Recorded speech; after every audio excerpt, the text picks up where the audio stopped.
Pawan Kalyan AP deputy CM పదవికి అనర్హుడన్నారు CPI నేత నారాయణ. ఆయన్ను మంత్రివర్గం నుండి తొలగించాలని డిమాండ్ చేశారు. కోనసీమ పర్యటనలో పవన్ కళ్యాణ్ చేసిన కామెంట్స్ తెలుగు రాష్ట్రాల మధ్య చిచ్చు పెట్టేలా ఉన్నాయని అన్నారు. పవన్ కళ్యాణ్ గారిని బర్తరఫ్ చేయవలసిందిగా కోరుతున్నాను. వారి వల్ల తెలుగు ప్రజల ఐక్యత చెడిపోయే ప్రమాదం ఉంది. ఒకవైపున తెలుగు ప్రజానీకం భౌగోళికంగా విడిపోయారు తప్ప శారీరకంగా కానీ శత్రుత్వం కానీ లేదు.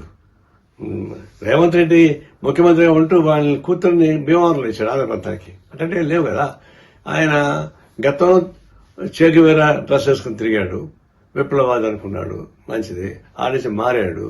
మరి ఇప్పుడు సావర్కర్ శిష్యుగా మారాడు. సనాతన ధర్మం పూజిస్తా ఉన్నాడు. పూజించుకునేయండి. ఇప్పుడు ఆయన సనాతన ధర్మంలో మునిగిపోయాడు కాబట్టి ఆ భాష వస్తా ఉంది. ఇది దిష్టి తగిలింది అని చెప్పేసి మాట వస్తుంది. అది సనాతన ధర్మం నమ్మేవాళ్ళు అట్లా మాట్లాడుతూ ఉంటారు.